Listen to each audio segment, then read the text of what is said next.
Shumë faleminderit edhe shpresoj që të mos ju mungoj durimi edhe për fjalën time. Dua ta nis nga fakti që kur hyra mu përsërit në mendje gjithaj cikli shumë interesant i takimeve që ne zhvilluam bashkë me Ogertën,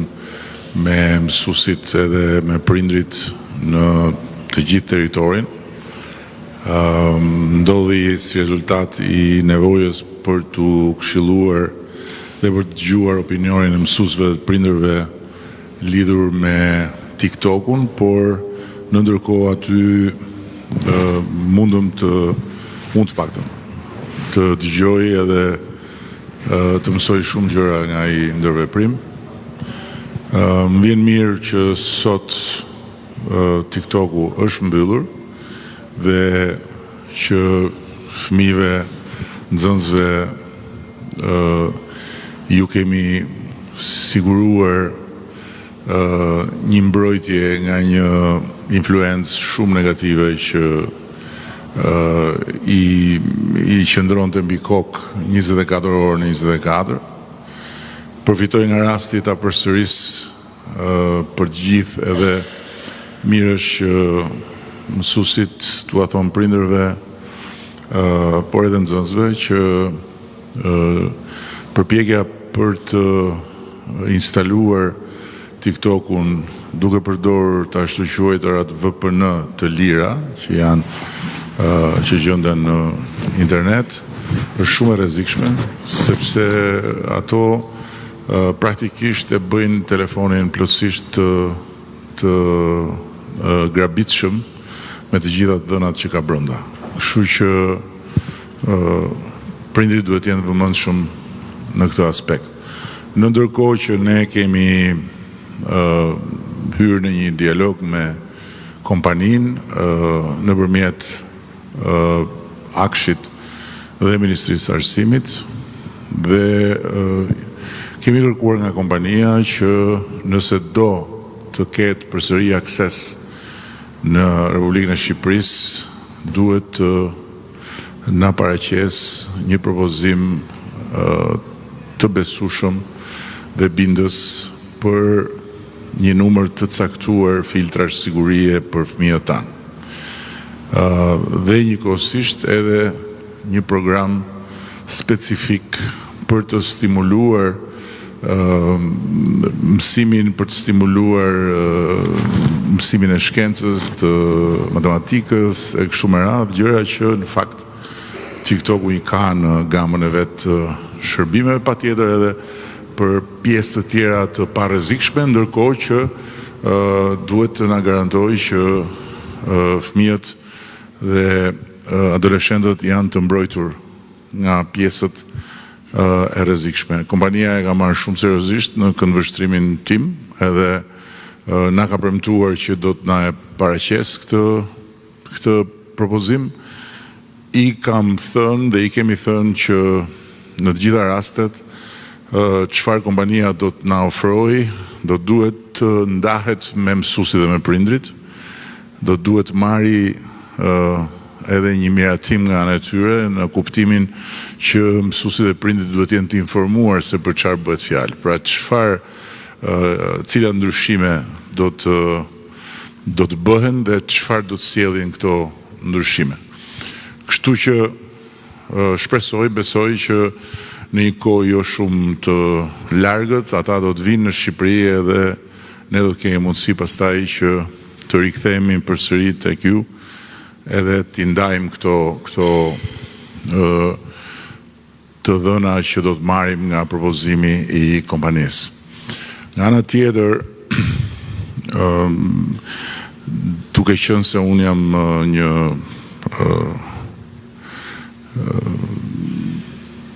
tifoz, po them, nuk e di si quhet, po faktikisht jam shumë i dhënë mbas kinemas. Edhe do t'ju sugjeroj atë gjithëve, ju që jeni këtu dhe të gjithë ata që më dëgjojnë, që të shikoni një film që ka dalë së fundmi, që quhet Adoleshenca. Edhe do t'ju sugjeroja që ta ndani me sa më shumë të tjerë. Do ishte shumë mirë nëse ne do mund të bënim dhe shfaqje të filmit për nxënësit në të gjitha shkollat. Mund të përdorim palestrat për të bërë shfaqje të organizuara, sepse është një film i cili ka tronditur mbar botën edhe flet eksaktësisht se për çfarë sfidash bëhet fjalë për ne sot, edhe se sa larg jemi ne, edhe kur na duket sikur në fakt jemi afër, edhe se sa pak kuptojmë ne, edhe kur na duket sikur në fakt kuptojmë shumë nga fëmijët tanë. Për fat keq jetojmë në dy universite paralele. Ata hynë e dalin në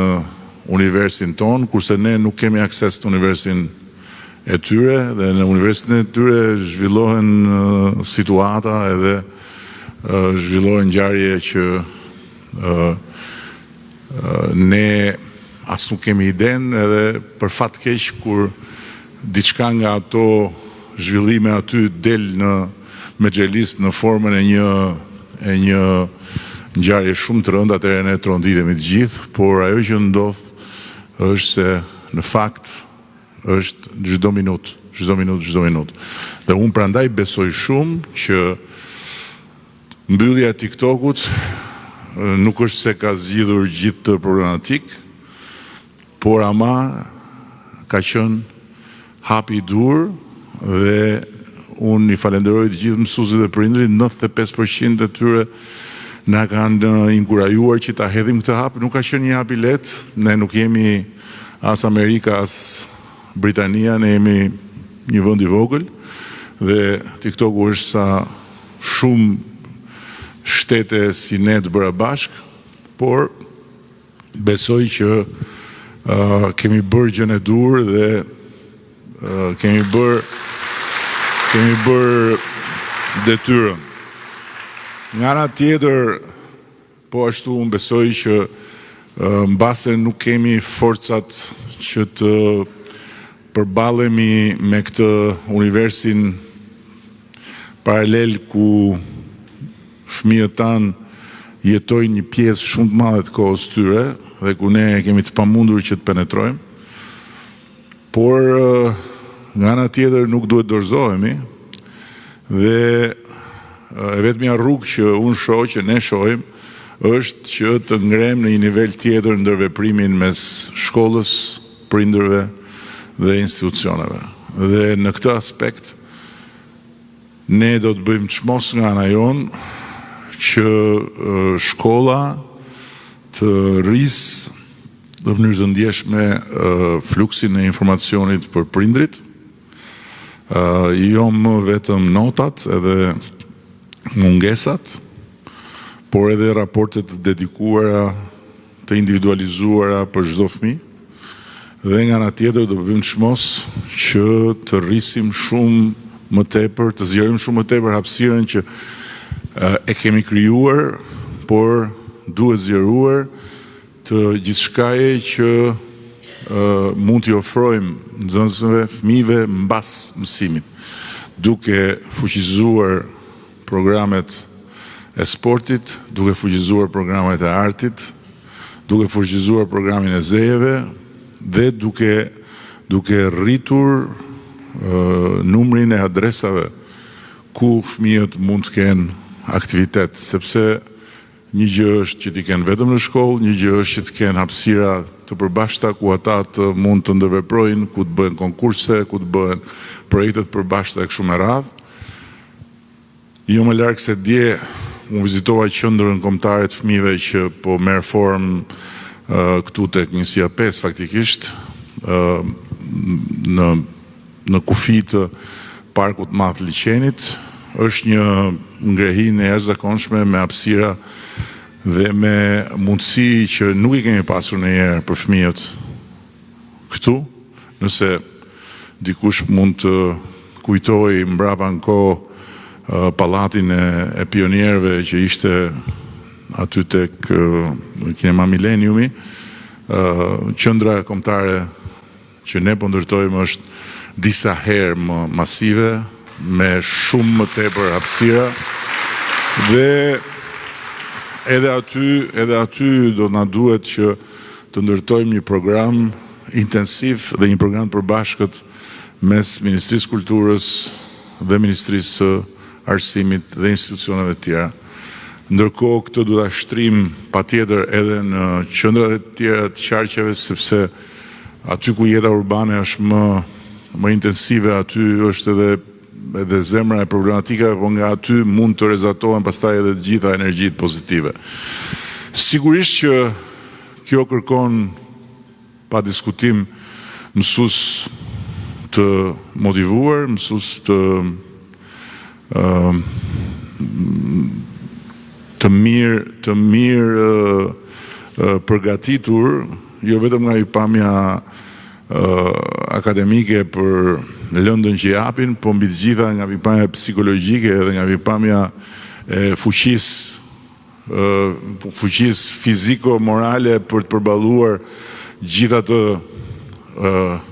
të armatën e atyre kalamajve që kur vinë dhe afrohen dhe bëhen bashk, nuk janë më një armat, nuk janë më një grup i madh fëmijësh, po janë një armat që kanë në kokë gjëra që na tejkalojnë ne me herë në disa aspekte, edhe që janë një armat që na shohin ne si një forcë kundërshtare. Kjo është e vërteta. Vinë edhe shohin edhe gjithë ajo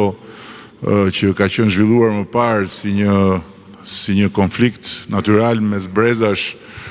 ku maksimumi i revoltës që mund bënte një nxënës ishte të fliste pa leje në një moment caktuar, sot është kthyer në një konflikt të strukturuar midis gjithë trupës edukatorëve që përpiqen të edukojnë dhe asaj armatës që mblidhet kjo obor i shkollës edhe nuk kuptohet mirë se çka kanë mend. Megjithatë, na takon ne që të gjejmë rrugët dhe të gjejmë mënyrat për të garantuar një bashkëjetesë paqësore me atë armatë, edhe për të garantuar që kur kalon ajo mosha kritike, ata të jenë të gatshëm ta përballojnë jetën në universin e realitetit dhe jo të ndihen komplet të goditur për faktin se universitet nuk përputhen më e pastaj të përfundojnë në për drama personale, por të bëhen dhe aktor tragjedish sociale. Thënë kjo, patjetër që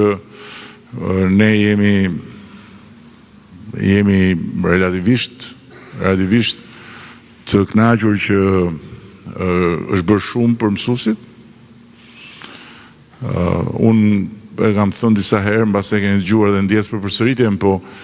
rastësisht pash një ditë që një grup mësuesish ishin mbledhur me forca të tjera politike, edhe lirisht flisnin ato që mendonin për qeverinë, për shtetin, për institucionet, edhe unë ndjeva shumë mirë sepse askush nuk merret me ata mësues pse vajtën, pse folën, pse thanë, pse s'thanë, qa thanë, si e thanë e tjerë, gjë që deri jo shumë vite më parë ka qenë pjesë e realitetit të mësuesve. Deri jo shumë vite më parë, kur kalonte këtu ndonjë karvan mitingu, mësuesit merreshin, madje bashkë me nxënësit në raste të caktuara, sidomos në për qytetet e tjera, se ndoshta në Tiranë më ndryshe, edhe mblidheshin për të brohuritur. Apo gjëja që ishte gjëja më e tmerrshme, që mësuesit nuk kishin garanci dhe siguri në vendin e punës, se mund të nesër mund të gdhieshin me një cop letër që duhet të shkojnë diku tjetër. Apo mësuesit që shihnin, dëgjonin, merrnin vesh që ndërkohë që ata ishin pa punë dhe prisnin në radhë, në lëndën e tyre në një shkollë pranë, e jepte dikush që nuk kishte mbaruar fare për atë lëndë. Dhe nuk ishin 1, 2, 3, 5, 10, 20, 100, 200. Ishin rreth 4.500 mësues jashtë profili komplet. Gjitha këto sot nuk imagjinohen më, jo më që të ndodhin. Dhe ana tjetër, edhe pagat, ju e dini se ju jeni i numëroni vetë numrat që ne mund themi, janë rritur në mënyrë të vazhdueshme. Nuk besoj se ndokush mund thotë që po t'i thuhej përpara që shikose në vitin 2024 do ta keni pagën mesatare 950 euro, nuk do nënqeshte duke thënë ja dhe një rend tjetër. Po fakti është që sot paga mesatare mësuesve është 950 euro. Është shumë më shumë se çka qenë, është një pagë dinjitoze në vendin tonë, por nuk mjafton. Dhe nuk mjafton për më tepër, po të kemi parasysh ato që sapo thash, që puna e mësuesve, vështirësia në punë e mësuesve nuk shkon duke ulur, shkon duke u rritur. Dhe vështirësia në punë e mësuesve nuk është një vështirësi pune fizike, që në një farë mënyre puna fizike, pavarësisht se mund të jetë vështirë, njeriu e mban në formë, po themi. Por është një vështirësi pune psikologjike. Kështu që qëllimi, ambicia jonë edhe plani, jo ambicia, por plani ynë është që në vitet e ardhshme, brenda kësaj dekade, ne pagën mesatare mësuesve ta çojmë në 1.250 euro. Është e bëshme, është plotësisht e bëshme, nuk besoj se do të kemi problem me këtë. Ndërkohë që, siç foli kryetaria e Ndërtyrë e Bashkisë, siç foli ministrja, pjesa tjetër e përmirësimit vazhdueshëm të kushteve në shkolla, prap është diçka që shkon në favor të rritjes së dëshirës për të shkuar në punë dhe për të punuar, se tjetër është thjesht një shkollë ku s'ka kushte. Isha përpara pak ditësh në një kantier në Shkodër, në mes Shkodrës, shkolla Ndremjeda, një shkollë me goxha, në fakt, rezultatet mira, edhe me rezultatet mira në nxënësit për konkurse e tjere, dhe nuk i besoja do të syve, as hundës që mësilte atë aromën e shkollave që dikur vinin vetëm era lagështi, ngroje as haroje në një tmerr. Një shkollë që nuk ishte vendor, besoj që ditën që ishte ndërtuar, kush e di se kur, ka akoma realitetet të tilla, por nga ana tjetër, në Tiranë, unë besoj që ne mund të jemi shumë krenarë për faktin se nuk kemi shkolla si në Europë, po kemi shkolla si shkollat më të mira në Europë. Edhe mund ta them këtë me plot gojen, unë kam jetuar ca vite në Paris dhe kishim afër një shkollë kështu 9 vjeçare ku kishte një palestër komunitare dhe shkoja ndonjëherë të lozë basketboll. Nuk ishte okay, normal, por nuk ishte kështu si kjo, që t'jemi qartë. Dhe për tem nuk ishte kështu si kjo, nuk ishte si shumë shkolla në Tiranë që janë si kjo, ose edhe pak më të mira, ose edhe pak më pak, por është një standard absolutisht shumë i mirë që pa tjetër është standardi që duan mbajmë edhe në shkollat e reja që po ndërtojmë. Janë 40 shkolla të reja që po ndërtojmë, janë ndërtuar 450. Është një numër shumë i madh po të marrësh parasysh se çka ka pasur më parë. Por nga ana tjetër, nuk është thjesht çështja e tullave, është shumë e rëndësishme çështja e tullave, në fakt se tash nëse shkon në një vend pune ku asgjë nuk të thotë rri, është një gjë, dhe nëse shkon në një vend pune ku ndihesh mirë, nga kushtet është gjë krejt tjetër, Por ana tjetër është dhe çështja e çfarë kemi brenda në shkollë. Dhe me laboratorët inteligjent që tani më janë shtrirë një pjesë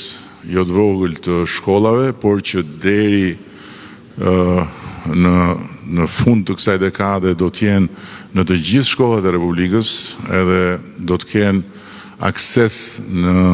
në teknologji të gjithë fëmijët e Republikës, do të plotësohet ky cikël. Sidoqoftë, paka shumë 300 laboratorë janë një bazë shumë e mirë për çfarë po ndërtojmë sot për fëmijët, edhe aksesi në kodim edhe kështu me radhë. Thashë nuk dua t'ju mbaj më gjatë, por dua ta mbyll duke thënë që do duhet të fokusohemi edhe më shumë qoftë tek programi i edukimit në vazhdim të mësuesve, qoftë tek titujt dhe ato kategoritë që mësuesit kanë brenda për brenda, jo në sensin që të ndryshojmë në një gjë, por thjesht nga një anë ta forcojmë gjithë sistemin e edukimit në vazhdim dhe nga ana tjetër të rrisim pak, por në mënyrë të ndjeshme dhe diferencimin e pagës, në mënyrë që mësuesit që hypin në një shkallë tjetër të ndihen vërtet të vlerësuar dhe ata që janë nën shkallën që është më lart të ndihen dhe më të motivuar që të hypin në atë shkallë. Sepse gjithmonë figura e mësuesit ka qenë qendrore për të gjitha shoqëritë, ka pas momente kur ka qenë më qendrore, ka pas momente kur e ka humbur qendrën, siç ka ndodhur në vitet e tranzicionit, ku mësuesit u trajtuan shumë keq për shumë arsye, por unë besoj që në kohën që jetojmë, mësuesit nuk janë thjesht të rëndësishëm siç ishin deri para kësaj kohe, për gjithçka ata japin në atë profil që kanë, po mësuesit janë po aq të rëndësishëm sa ushtria. Janë po aq të rëndësishëm për sigurinë kombëtare sa që është ushtria.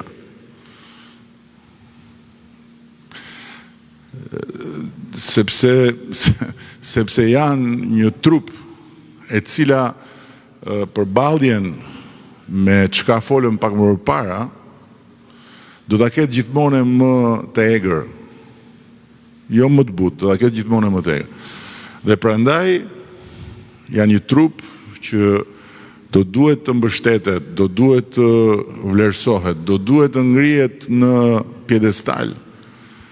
në proporcion me përshkallëzimin e asaj përballje. Dhe duhet të gjejmë rrugë dhe mënyra, dhe kjo gjë patjetër që mund të bëhet më e lehtë nëse ne rrisim nivelin e dëgjimit ndaj gjithë trupës mësuesve, që motivimi dhe vlerësimi dhe të ndjerit në mision mos jetë vetëm çështje kushtesh fizike në shkollë apo çështje page, por të shkojë përtej kësaj. Se si shkon përtej kësaj, këtë duhet ta shohim dhe ta mendojmë bashkarisht. Ne kemi ca ide, ju me siguri mund të keni ca ide të tjera, por është absolutisht themelore që investimi tek trupa e mësuesve të shkojë paralelisht me investimin e madh që po bëjmë tek forcat e armatosura. Për shkaqe që ju me siguri dini, gjithë bota, Europa po rrit investimet tek forcat e armatosura, ne i kemi rritur 20 fish. Një rritje që do të ishte e paimagjinueshme më parë, dhe nëse nuk do ishte konteksti përgjithshëm me siguri nuk do e kishim bërë, por nëse nuk rrisim dot 20 fish, investimet tek mësuesit, tek arsimi, duhet paktën çdo vit e më shumë se sa çdo të rriteshin natyralisht. Ky është objektivi, ky është qëllimi, kjo është ambicia, se në fund fare do ta mbrojmë atë dheun, patjetër. Por nëse mbrojmë atë dheun nga rreziqet e jashtme, gjë për të cilën ekzistojnë forcat armatosura dhe brenda nesh rritet rreziku i brendshëm i shkëputjes totale nga realiteti të atyre që sot janë fëmijë, ne faktikisht e kemi humbur betejën. Dhe ky është kërcënimi më i madh që i vjen gjithë shoqërive demokratike. Se në ato shoqëritë e tjera jo demokratike, aty janë të tjera rreziqet, por nuk është ky rrezik. Se aty s'ka nga këta tiktokrat, nga këta tjerët që futen në qeftas në shtëpi. Ju faleminderit shumë për durimin. Edhe shumë mirënjohje për gjithçka bëni, edhe shumë solidaritet për gjithçka duroni çdo ditë. Thënë kjo nga një prind i rilindur jo shumë vite më parë. Shumë faleminderit.